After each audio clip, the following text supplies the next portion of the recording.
je me prosterne. Alléluia. Élève la voix et bénis le Seigneur pour l'œuvre de la croix. Aucun amour Bénis le Seigneur pour l'œuvre de la croix. Dis-lui que cette croix est tu puissante. as gagné sur Victoire la pour toi. mort. Ta gloire remplit les lieux très hauts. Alléluia. Rien ne peut nous séparer. Tu déchires le voile.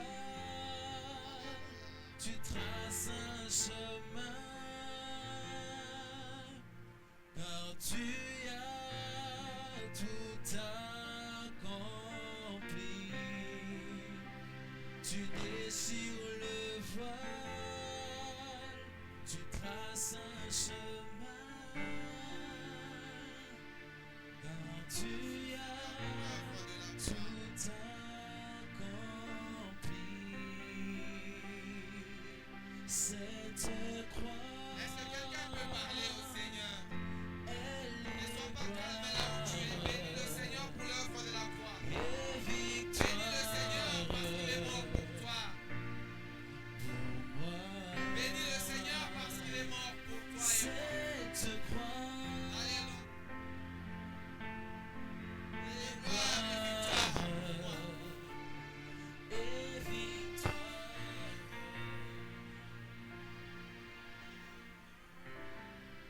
On peut garder silence pendant un instant. Et pendant ce temps, je voudrais que tu élèves la voix pour bénir le Seigneur. Lui qui a quitté le ciel. Il est venu ici sur terre et il a payé ta dette. Bénis le Seigneur pour l'œuvre qu'il a accomplie. Il n'a pas regardé son égalité avec Dieu comme une proie arrachée, mais il s'est humilié, il s'est rendu obéissant et il a souffert d'une mort honteuse. Parce qu'il est amoureux de toi. Il t'aime. Alléluia. Merci Père. Merci Seigneur. Le simple mot ne suffiront pas. Le simple mot ne suffiront pas pour te dire merci. Alléluia. Est-ce que quelqu'un peut acclamer très fort pour le Seigneur?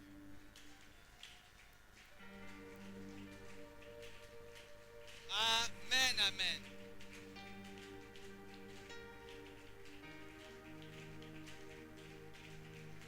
Amen.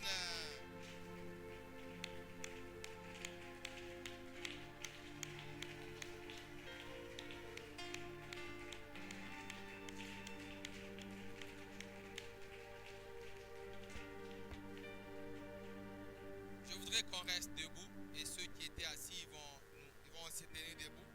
Nous allons ouvrir nos Bibles. Nous allons lire le passage de base, Hébreux 2, 14 à 15. Et ensuite, nous lirons dans le livre de Romains, mais cette fois-là, on pourra s'asseoir. Mais lisons d'abord en étant debout pour honorer la parole de Dieu. Hébreux 2, 14 à 15. Lisons tous ensemble. Ainsi donc, puisque les enfants participent au sang et à la chair, et il y a également participé lui-même, afin que par la mort, il anéantisse celui qui a la puissance de la mort, c'est-à-dire le diable, et qu'il délivra tous ceux qui, par crainte de la mort, étaient toute leur vie retenus dans la servitude. Amen. On peut s'asseoir pendant que nous nous asseyons. Je vais vous demander d'ouvrir vos Bibles dans le livre de Romains, le 7e chapitre. Je vais faire une lecture assez longue. Je vais commencer au 7e verset jusqu'au 25e verset. Je vais rapidement lire. Ensuite, je lirai le 8e chapitre de 1 à 4. Amen. Que dirons-nous donc? La loi est-elle péché? Loin de là. Mais je n'ai connu le péché que par la loi. Car je n'aurais pas connu la convoitise si la loi n'eût dit tu ne convoiteras point. Et le péché, saisissant l'occasion, Produisit en moi par le commandement toutes sortes de convoitises. Car sans la loi, le péché est mort. Pour moi, étant autrefois sans la loi, je vivais. Mais quand le commandement vint, le péché reprit vie et moi je mourus. Ainsi, le commandement qui conduit à la vie se trouva pour moi conduire à la mort. Car le péché, saisissant l'occasion, me séduisit par le commandement et par lui me fit mourir. La loi donc est sainte et le commandement est saint, juste et bon. Ce que est bon a-t-il donc été pour moi une cause de mort? Loin de là. Mais c'est le péché, afin qu'il se manifestât comme péché en me donnant la mort par ce qui est bon, et que par le commandement, il devint condamnable au plus haut point. Nous savons en effet que la loi est spirituelle, mais moi je suis charnel, vendu au péché. Car je ne sais pas ce que je fais, je ne fais point ce que je veux, et je fais ce que je hais. Or, si je fais ce que je ne veux pas, je reconnais par là que la loi est bonne. Et maintenant, ce n'est plus moi qui le fais, mais le péché qui habite en moi. Ce qui est bon, je le sais, n'habite pas en moi, c'est-à-dire dans ma chair. J'ai la volonté, mais non le pouvoir de faire le bien. Car je ne fais pas le bien que je veux, et je fais le mal que je ne veux pas. Et si je fais ce que je ne veux pas, ce n'est plus moi qui le fais, c'est le péché qui habite en moi. Je trouve donc en moi cette loi. Quand je veux faire le bien, le mal est attaché à moi. Car je prends plaisir à la loi des dieux selon l'homme intérieur. Mais je vois dans mes membres une autre loi qui lutte contre la loi de mon entendement et qui me rend captif de la loi du péché qui est dans mes membres. Misérable que je suis, qui me délivrera du corps de cette mort? Verset 25. Grâce soit rendue à Dieu par Jésus-Christ notre Seigneur. Ainsi donc, moi-même je suis par l'entendement esclave de la loi de Dieu, et je suis par la chair esclave de la loi du péché. Chapitre 8, le verset 1. Il n'y a donc maintenant aucune condamnation pour ceux qui sont en Jésus-Christ.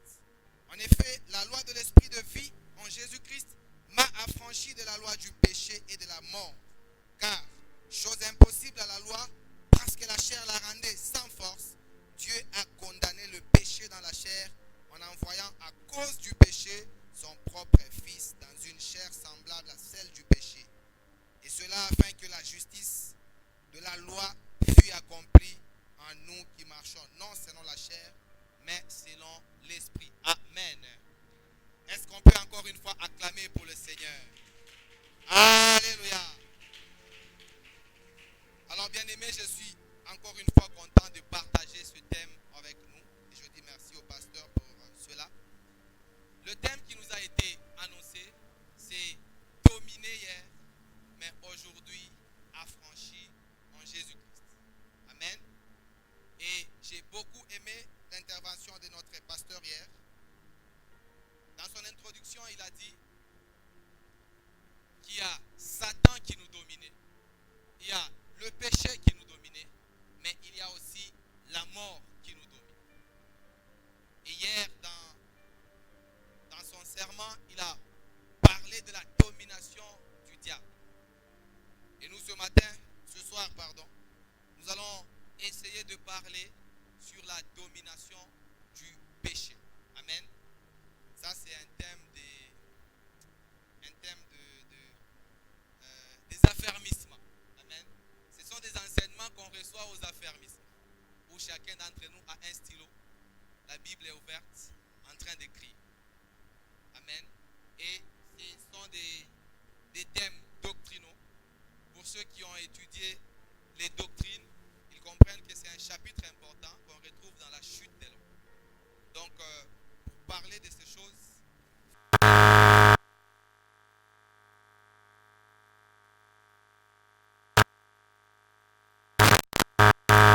et il y a beaucoup d'entre nous qui ignorent beaucoup de choses parmi les choses qui consistent sur ce thème.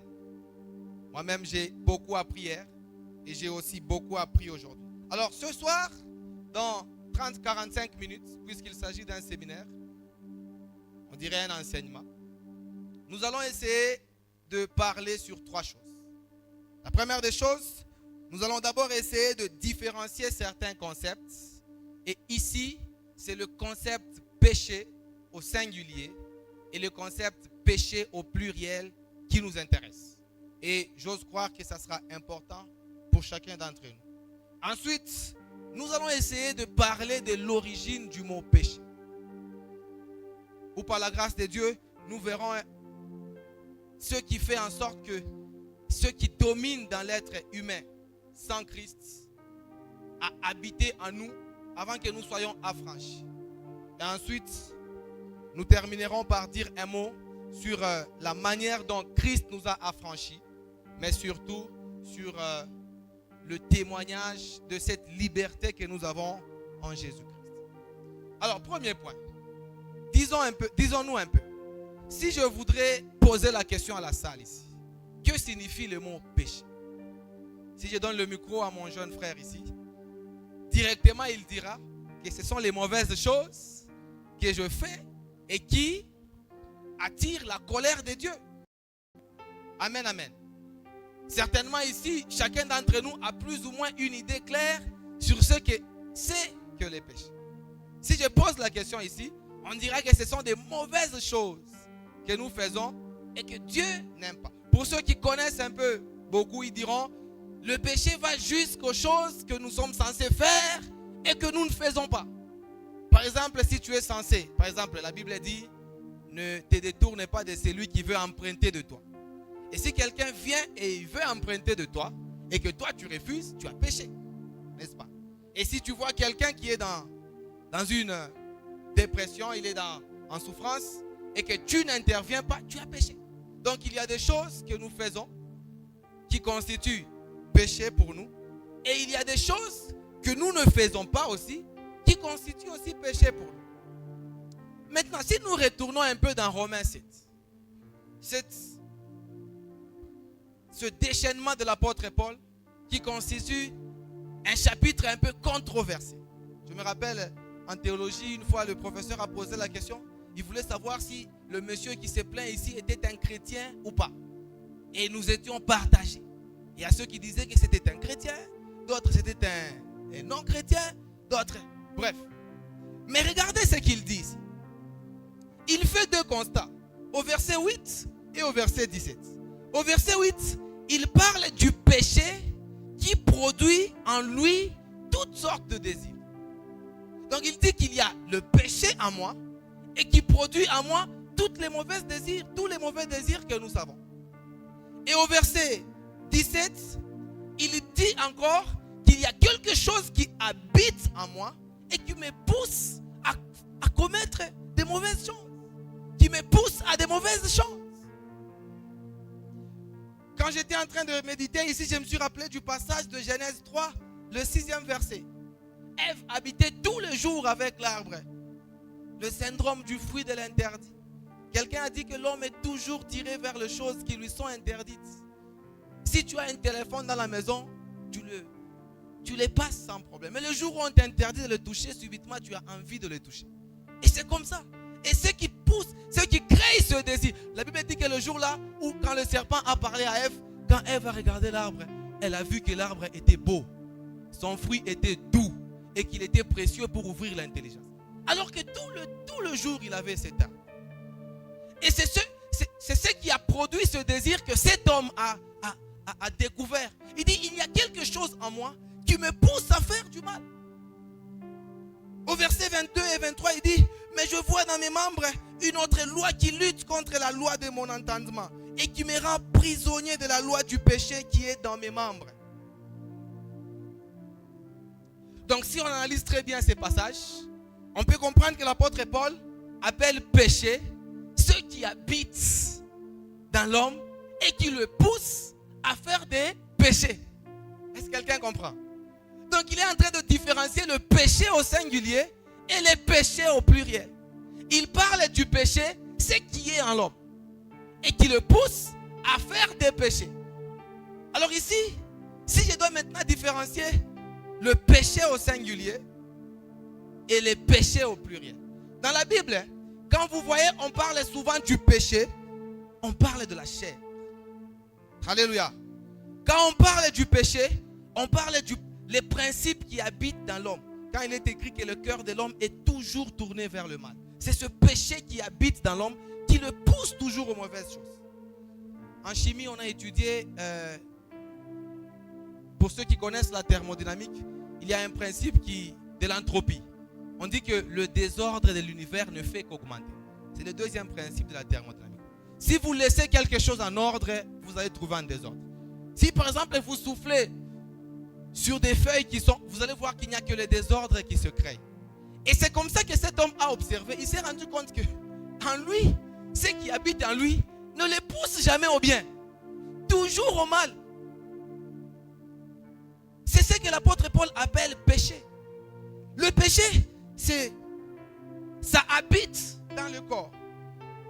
En d'autres termes, quand on parle du péché au singulier, on voit ce qu'on est, ce que l'être est. C'est comme ça qu'on verra par la suite, tous, attention, nous ne sommes plus pécheurs. Je me rappelle quand j'étais étudiant, un ami m'a conseillé, il m'a dit quand tu pries, c'est une faute grave de dire pardonne-moi pauvre pécheur. Il dit tu n'es plus pécheur. Nous ne sommes plus pécheurs. Nous le verrons un peu plus tard. Mais nous étions des pécheurs. Nous ne sommes plus pécheurs, mais nous tombons de temps en temps dans le péché. Pourquoi? Parce que les péchés au pluriel, cette fois-là, c'est dans notre comportement. Amen, amen. Ce sont les actes que nous posons. Les péchés au pluriel, c'est ça, voler, insulter, faire l'impudicité. Toutes ces choses-là que Galates parle des œuvres de la chair. Remarquez très bien, si vous lisez la parole de Dieu, vous allez voir qu'en ce qui concerne le péché, nulle part on parle du pardon. Nulle part dans la parole de Dieu, que ce soit les écrits des apôtres, on demande le pardon pour le péché qui habite en nous. Nulle part. Le pardon considère les péchés que nous commettons. Mais le péché qui est en nous, c'est de la libération dont nous avons besoin. C'est de l'affranchissement. Nous avons besoin d'être affranchis du péché qui est en nous. Pas d'être pardonnés. Nous sommes pardonnés. Nous demandons pardon pour les péchés que nous commettons. Mais nous sommes affranchis du vieil homme qui est en nous. Nous sommes affranchis du péché qui est en nous. C'est comme ça que l'apôtre dit, je vois une loi qui habite en moi, qui me pousse à commettre le mal. Je n'ai pas à demander pardon pour cette loi, mais j'ai à demander la libération par rapport à cette loi. Alléluia. Parce que c'est cette loi qui est à la base de beaucoup de choses. Le péché, c'est ce que nous sommes. Et les péchés, c'est ce que nous faisons. Maintenant, d'où vient ce péché? Second question. D'où vient ce péché? Quelqu'un sûrement a dit, donc Dieu nous a créé des pécheurs. Romains 5, verset 12. Lisons un peu. Romains 5, verset 12. La Bible dit ceci. C'est pourquoi, comme par un seul homme, le péché est entré dans le monde. Et par le péché, la mort. Et qu'ainsi, la mort s'est étendue sur tous les hommes parce que tous ont péché. Ah, ça devient intéressant. Moi, en tout cas, je suis très curieux de nature. Moi, je serais tenté de poser la question au Seigneur. Je dis, comment est-ce que moi j'ai péché? Moi, je n'étais pas là. C'est Adam qui a été là. C'est lui, Ève, qui a mangé. Et moi, je bénis le Seigneur parce que hier, on nous a dit, pour ne pas m'attarder là-dessus, que nous étions dans Adam. Mais je vais y revenir un peu ici. Parce qu'il y a beaucoup d'enseignements qui sont véhiculés à gauche et à droite, surtout pour ceux qui ne connaissent pas la parole de Dieu. Parce qu'ici, le terme biblique, c'est le terme imputation. Nous sommes pécheurs par imputation. Ça veut dire que nous sommes pécheurs parce que Dieu a mis la faute de Adam et sa condamnation sur nous. Pourquoi? Parce que nous étions en Adam. Est-ce que quelqu'un comprend? Et la version King James dit en anglais, il dit, many have been made sinners. C'est-à-dire, beaucoup ont été faits pécheurs à cause de l'acte de Adam. Pourquoi? Parce que tous ces gens qui ont été faits pécheurs, ils étaient en Adam. Et ici, c'est ce terme imputation, bien aimé, qui a divisé des prédicateurs, des enseignants de la parole de Dieu, des courants diaboliques qui ont été développés pour expliquer ces choses. Et pour la plupart d'entre ces courants ont mis au monde beaucoup de confessions qui existent jusqu'à aujourd'hui. Il suffit d'ouvrir les yeux. Beaucoup ont prêché l'innocence naturelle. Qui n'a jamais entendu parler de ça? L'innocence naturelle, c'est une théorie qui explique que les hommes sont nés saints et ils ont appris à pécher par imitation. C'est comme ça que beaucoup de gens disent ici que les enfants sont des bébés. Qui vous a dit que les enfants sont des bébés? Les bébés sont des anges, des saints, des anges. Qui vous a dit que les bébés étaient des saints? Qui? Vous l'avez lu où?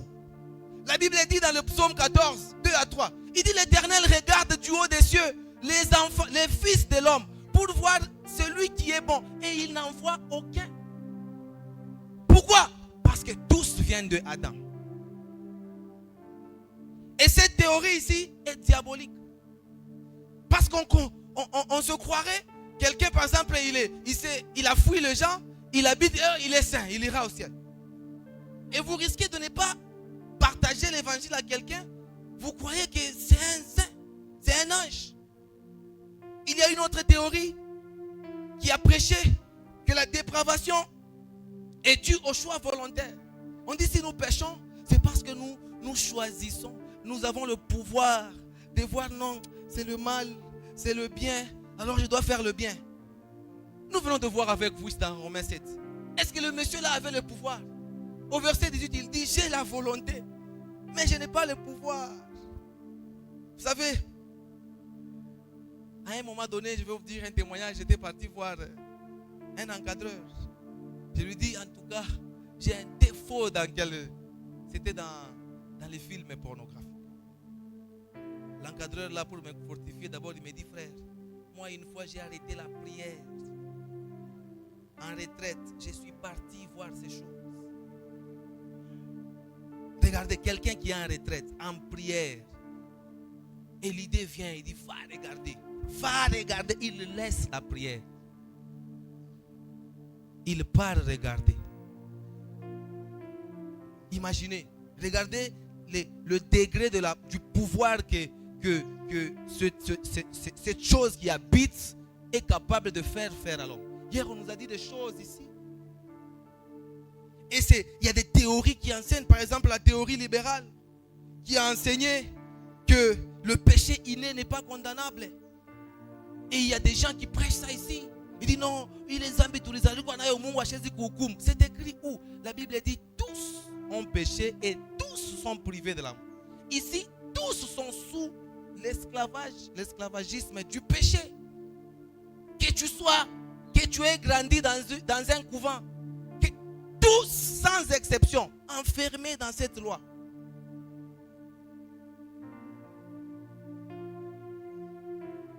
Si quelqu'un vient vous dire que quand un enfant est né, il n'est pas condamnable, il faut lui dire: c'est écrit où? La Bible dit que par un seul homme, nous tous. Et il y a des théories comme ça qui se sont enchaînées pour finir enfin à ce que nous appelons, ce que nous prêchons, l'imputation légale. Que la Bible dit, il dit: non seulement la culpabilité d'Adam nous est imputée, mais aussi la faute d'Adam.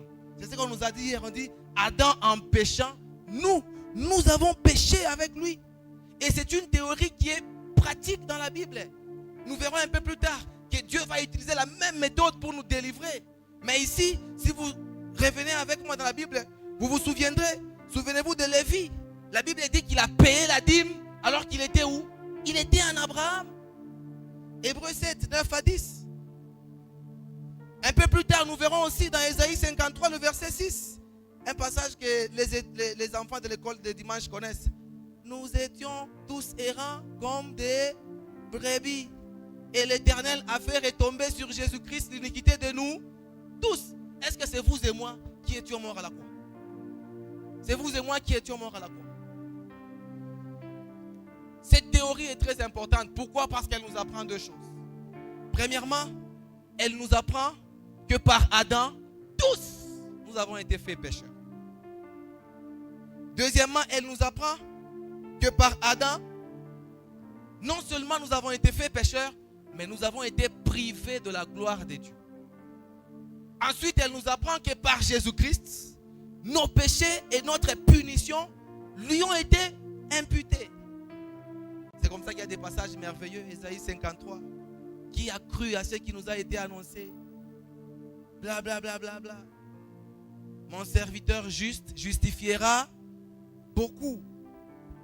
Non seulement nos péchés ont été pardonnés, sa justice et sa liberté nous sont imputés, nous ont été imputés.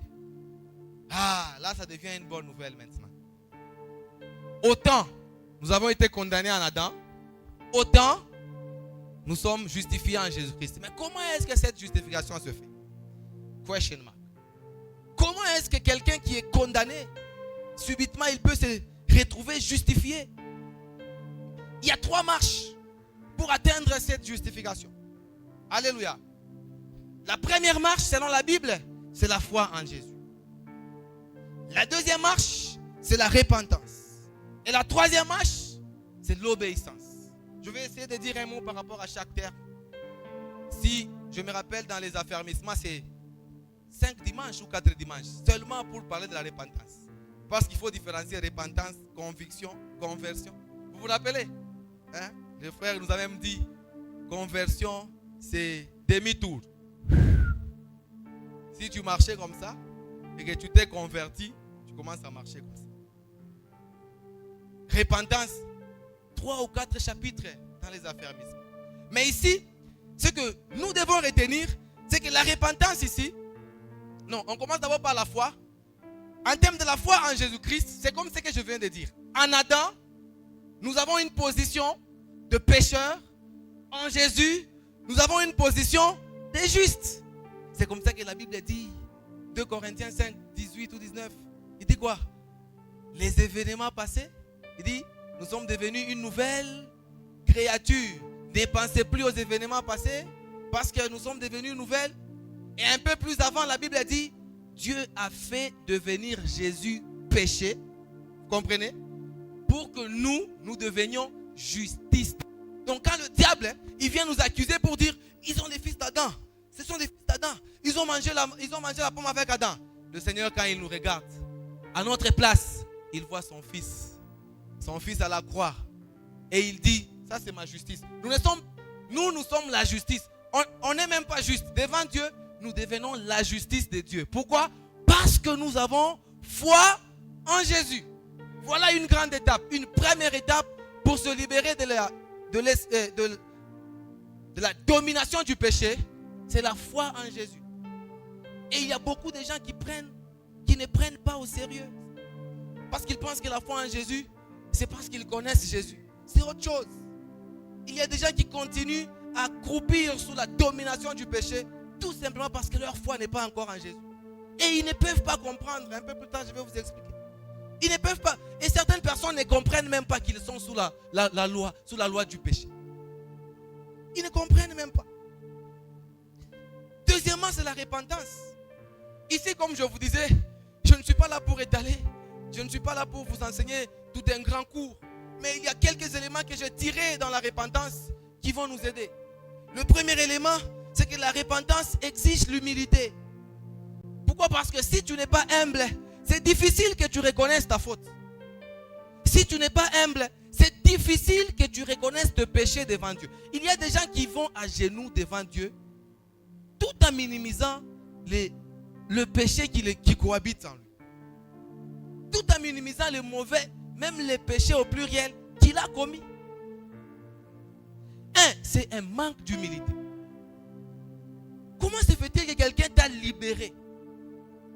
Tu n'es plus esclave. Et quand tu reviens aux œuvres anciennes, tu n'as même pas le temps de dire pardon. C'est-à-dire que toi, tu es couvert par l'ignorance totale. Tu n'as pas encore cru. La repentance exige le détournement face au péché. Comment est-ce que quelqu'un qui n'a pas reconnu peut se détourner? Si tu ne reconnais pas que tu as volé, tu vas te détourner comment? Dis-moi un peu. Comment? Toi, tu ne reconnais pas. Tu vas te détourner comment? C'est comme ça que l'apôtre Paul, dans Galates 5, au verset 13, parlant aux Galates, quoi? Aux Galates, voilà, merci. Parlant aux habitants de Galates, il leur dit, frère, c'est vrai que vous avez été libérés par rapport au péché, mais que ça ne soit pas un prétexte. Comme pour dire, bon, écoutez, le péché, même s'il est encore là, moi, Dieu m'a déjà libéré. Bon, je tombe aujourd'hui, c'est vrai, j'ai la victoire. Je vais encore tomber demain, je vais me relever. Non, non, non, non. Ça ne se passe pas comme ça. Lorsque Dieu nous a libérés, il nous libère pas pour rechuter. Parce que si nous rechutons tout le temps, c'est-à-dire que c'est notre mode de vie. Si c'est notre mode de vie, c'est-à-dire que nous ne sommes pas encore. C'est comme ça que Jésus, le jour où il s'est tenu devant les gens, il a dit, les gens croient que si tu crois aujourd'hui, tu laisses la cigarette aujourd'hui. Hein? C'est comme, quand il les a dit, lui qui voyait le lendemain, il dit, heureux les affligés, ils seront consolés. Pourquoi? Parce que le Seigneur sait que l'affliction vous attend. Pourquoi? Parce que ce vieil homme ne va pas vous libérer comme ça. Le jour où tu prends conscience que ce que tu fais c'est mauvais, tu auras tendance à croire que ça commence à s'empirer. Un prophète, il vient faire un témoignage, il dit, frère, j'ai pas prêché dans une église où il y avait beaucoup de jeunes. J'ai dit, Léon Tabavigna. Quand je les regarde, je dis, les jeunes ont les problèmes de masturbation, de pornographie. Autres. Il arrive, il bombarde les jugements de Dieu. Et il a prêché sur la crainte de ces choses. Vous savez quoi? Une semaine après, quelques jeunes sont venus lui dire, papa, après votre prédication, je me masturbé une fois par jour. Je commence à me masturber 7 fois.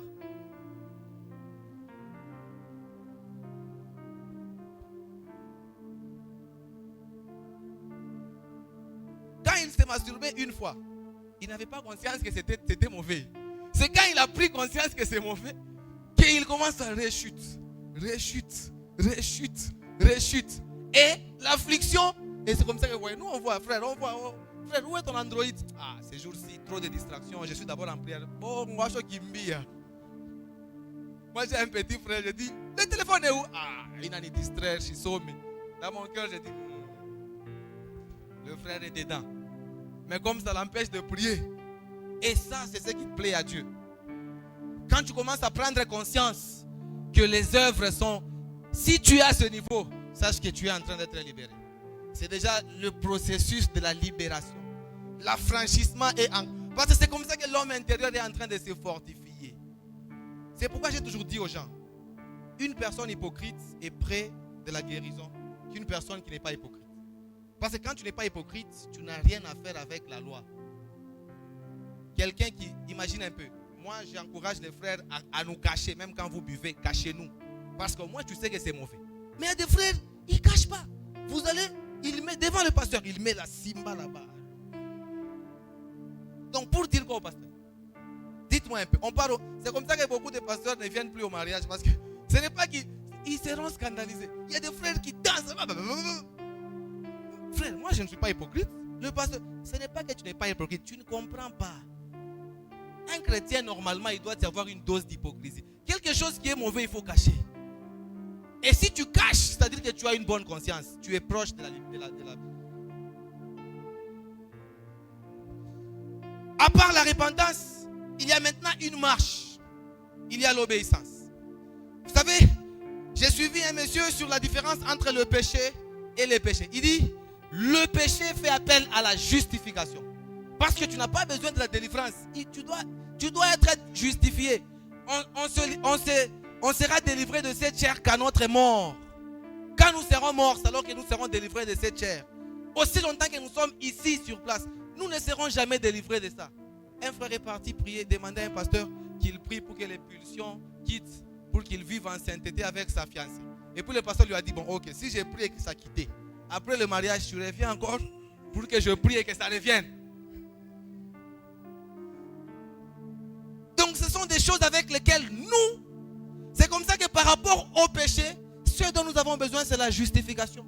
Et la justification, c'est en Christ. Mais maintenant, par rapport au péché, parce qu'ici, Papa Espoir est là, il est en train de me rappeler, il faut parler de l'arbre, de l'arbre. Parce qu'on a étudié en cours des Romains Galates que le péché, c'est comme un arbre. Et les péchés, ce sont des fruits. Si cet arbre est en toi, il produit le mensonge, il produit les vols, il produit. Mais si cet arbre est abattu, même ces fruits, quand tu les vois, ce sont les fruits qui sont tombés. Petit à petit, ils vont disparaître. C'est comme ça que moi j'avais beaucoup aimé le conseil l'exemple que je vous ai donné par rapport à la pornographie.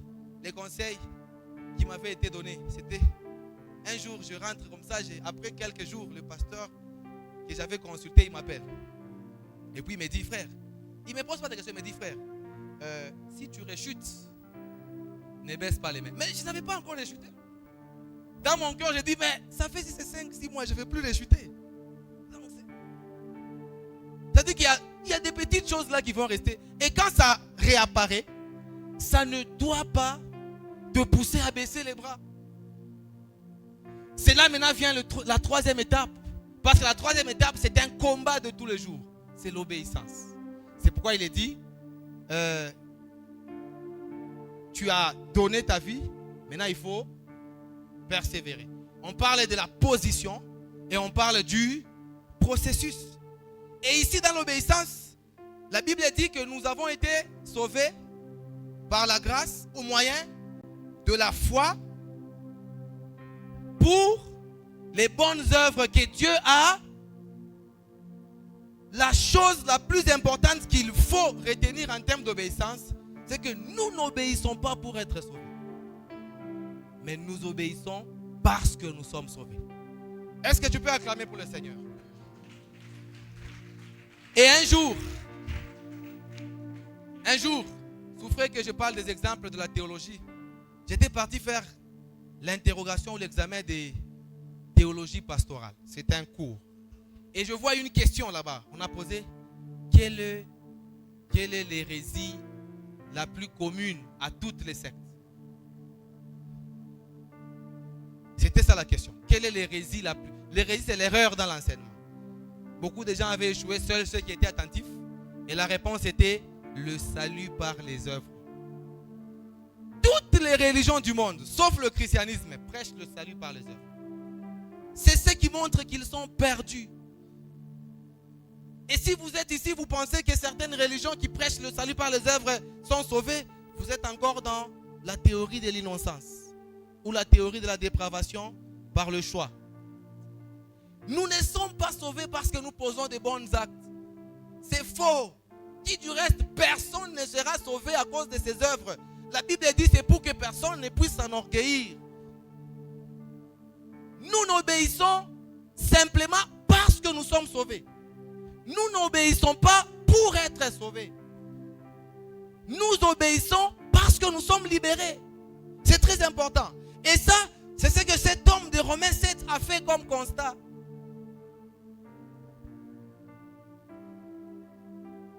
Il dit, un peu plus bas au 24e verset, il dit, misérable que je suis. Qui pourra m'affranchir de ce péché? Misérable que je suis. Qui me délivrera du corps de la mort? Ici, beaucoup de gens pensent que c'est l'apôtre Paul qui fait cette expérience. Parce que quand il parle et il utilise la première personne du singulier, il dit je. Il dit, je vois que j'ai envie de faire du bien, mais en moi, il y a cette capacité, cette volonté qui me pousse toujours à faire le mal.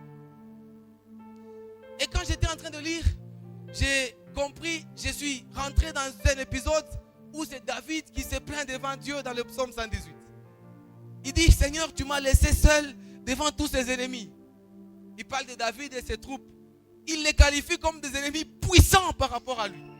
Le péché est puissant par rapport à nous. On ne peut pas le vaincre, frère. David dit, ce sont des liens de sépulcre.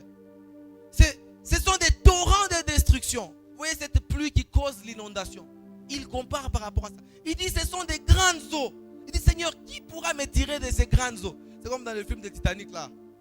Toute cette eau là dans laquelle Jack était tombé. Vous vous rappelez un peu de ce film? C'est ça le péché. Et lui, il va s'en sortir comment? Il faut que quelqu'un vienne le faire sortir. Et mon frère, quand on était jeune, mon frère me disait, il me dit, Prince, tu sais pourquoi David dit, tire mon âme de sa prison? Il dit, parce que si tu es en prison, tu ne peux pas te libérer seul. Il faut qu'il y ait quelqu'un dehors pour faire les démarches. Tu iras voir le juge où? Toi, tu es en prison. Il dit, c'est comme ça que nous devons comprendre cette esclave. Le péché nous enferme dans une prison. On ne peut pas s'en sortir seul. Et c'est le constat que cet homme est en train de dire. Quand il parle, il se qualifie de misérable. C'est-à-dire que c'est quelqu'un qui est très malheureux. Quand il regarde sa situation, il dit, j'ai beau vouloir,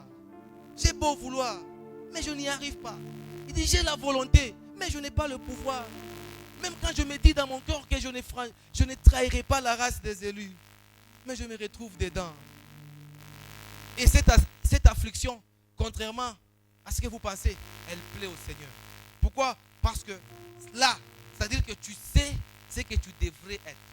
Et tu sais que tu ne peux pas l'être. Et ça te permet de conclure qu'il n'y a que la grâce de Dieu qui peut te permettre de devenir ce que tu veux être. Et la grâce de Dieu, c'est ce que ce monsieur fait comme deuxième constat. Après avoir décrit toute cette impossibilité de s'en sortir, après avoir décrit tout ce manque de force, quand il arrive un peu plus bas, il comprend une chose. Alléluia. Il constate qu'en effet, ce qu'il pensait être impossible, Dieu l'a déjà rendu possible. Alléluia. Quand nous on était dans la maison de nos parents, et j'ai pleuré, personne ne fut trouvé digne. On répétait ces paroles sans même savoir ce que ça voulait dire. Quand on dit personne ne fut trouvé digne, frère, c'est personne qui n'a été trouvé digne. Personne et alors personne. Et l'homme de Romains 7 a compris que ce qu'il pensait impossible, Dieu l'a déjà rendu possible. Quelle bonne nouvelle. Frère, je sais que tu as traversé aussi ces étapes. Tu as vécu. Vous savez, chacun d'entre nous a nécessairement une période où il traverse ces choses. Si tu veux suivre le Seigneur et que tu n'as pas encore traversé ces choses, c'est que tu n'as pas encore commencé. Tout le monde a traversé ces choses d'une manière ou d'une autre. Chacun a vécu cette étape où il se voit misérable, où il a besoin de la main de Dieu pour le tirer de déboire dans lequel il se trouve. Et j'aime beaucoup ce que cet homme fait comme constat. Il dit en effet, ce que moi je pensais être impossible, Dieu l'a rendu possible à la croix. C'est pourquoi on a chanté. Cette croix, elle est gloire et victoire. C'est la victoire sur le péché. Frère, souvent nous ne voyons pas ce que Dieu a fait. Notez ces 4 choses qui se sont passées de Golgotha. Le jour où le Seigneur était en train de rendre l'âme. Parce que ce qui est vrai, ce que vous ne savez pas ou ce que vous savez, c'est qu'en réalité, lorsque son Père a regardé, il a vu nos péchés. Il a vu notre nature. C'est comme ça qu'il est écrit que de la même façon que par un seul homme, le péché est entré, de la même façon que par un seul homme, la liberté est entrée. La première des choses que le Seigneur a fait à la croix, c'est qu'il a condamné. Il a condamné tout lien lié à la nature adamique qui habitait en nous. Le Seigneur a condamné ce principe qui nous poussait au mal. Le Seigneur a condamné moi, je ne sais pas, moi j'avais fait cette observation depuis longtemps. Un jour, je discutais avec un de mes amis. Je lui ai dit, pourquoi est-ce que le Seigneur me fait passer dans les épreuves? Il dit, pourquoi? Je dis, moi-même j'ai fait des calculs jusqu'à aujourd'hui. Depuis que je passais dans les épreuves, je n'ai jamais réussi. C'était ça mon constat. Je disais à mon ami, je lui disais, quand je regarde tout ce que je peux considérer comme épreuve, je n'ai jamais réussi. Devant la corruption, tu refuses, au jour demain, tu viens, tu corromps. Si tu sais les histoires là, des histoires surtout des films, il suffit que ça te vienne en tête, même à 6 heures. Même si tu te bats toute la journée, sache qu'à 23 heures, ça t'attend. Et tu peux aller à la montagne. Jusqu'à ce que j'ai compris que la victoire est dans la tête. C'est comme ça qu'on nous a dit dimanche que Nous, ce que nous devons faire, c'est nous battre pour que cette victoire soit extérieure. Nous l'avons déjà. Certains meurent avec la victoire. Certains meurent avec la victoire. Et le Seigneur a condamné tous ceux qui nous liaient dans le mal. C'est comme ça qu'il est écrit dans Colossiens 2, 14 à 15. Il dit quoi? Un passage que tout le monde connaît. Il a fait quoi? Il a effacé l'acte dont les ordonnances nous condamnaient.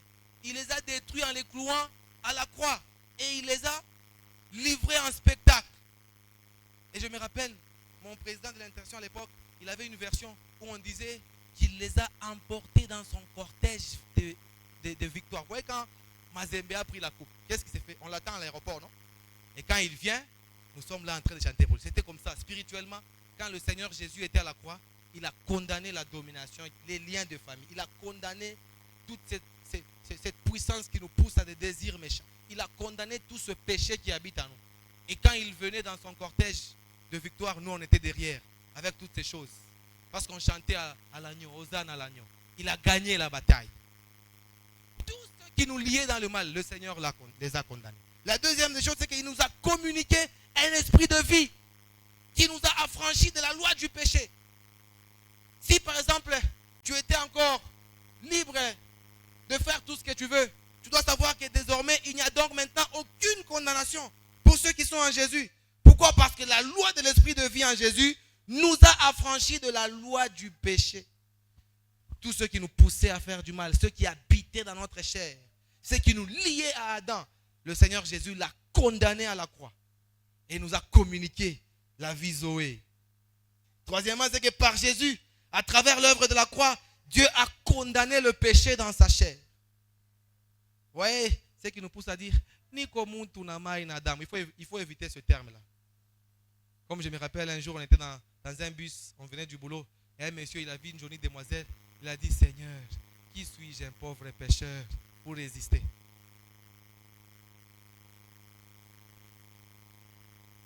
Ça ne devrait pas venir de nous. Parce que nous avons la victoire. Nous avons la victoire. Par sa mort, Jésus a payé nos dettes. Souvenez-vous, nous étions endettés parce que nous avions fauté en Adam. Le Seigneur avait mis cette faute sur nous. Souvenez-vous, nous étions coupables parce que nous avons été déclarés coupables à cause d'Adam. Et maintenant, nous sommes justes. Pourquoi? Parce qu'un jour, quelqu'un a ouvert son cœur et le Seigneur Jésus est entré. Vous savez, c'est le plus grand miracle qui puisse exister dans la vie d'une personne. Quand nous évangélisons, vous savez, la beauté de l'évangile, c'est quoi? Il y a toujours des gens qui discutent, on n'en disconvient pas, mais il y a d'autres personnes, vous trouvez Dieu a déjà disponibilisé son cœur et vous évangélisez comme ça. Vous arrivez au moment où vous le faites lire que c'est en croyant, c'est en confessant de la bouche qu'on met 10-10 et en croyant du cœur qu'on parvient au salut. Et tu sens quelqu'un, même, c'est comme si le cœur s'est ouvert. Et subitement, il se rappelle qu'en réalité, Jésus n'est jamais entré. Donc, il le connaît de nom. Il n'a jamais eu... En réalité, il vit encore sous la domination. Et quand vous lui dites faire, c'est comme ça que le Saint-Esprit ne vous soutient pas. Parce qu'il n'est pas là. Il faut qu'il entre. Il faut qu'il entre. Ésaïe 53 que je vous ai fait lire. La Bible dit, le châtiment qui nous donne la paix est tombé sur lui. L'homme des souffrances, habitué à la souffrance. Ce jour-là, il a porté toutes nos souffrances. Ce jour-là, il a porté toutes nos douleurs. Et attention, ce ne sont pas les souffrances de ceux qui dorment affamés ici. Ouvrez grandement les oreilles. Ce sont les souffrances de ceux qui ont envie de devenir comme lui. Amen, amen. Ce sont les souffrances de celui qui a... C'est comme ça que c'est très dangereux pour quelqu'un qui n'est pas conscient de son état. C'est-à-dire qu'en réalité, il n'y a aucune relation avec le Seigneur. La relation avec le Seigneur vous pousse à avoir constamment conscience de ce que vous êtes. De ce que vous êtes. Et ici, on dit, toutes nos afflictions, le Seigneur les a mis à son compte. Et le verset 6, ça dit, l'Éternel a fait retomber sur lui l'iniquité de nous tous. Amen, amen. Alors pour terminer, bien-aimés, je voudrais évoquer 2 témoignages qui témoignent, si je peux, permettez-moi la tautologie, que nous sommes enfants de Dieu. 2 témoignages que j'appelle ici 2 évidences. La première évidence, c'est ce qu'on appelle l'évidence intérieure. Amen, amen. L'évidence intérieure.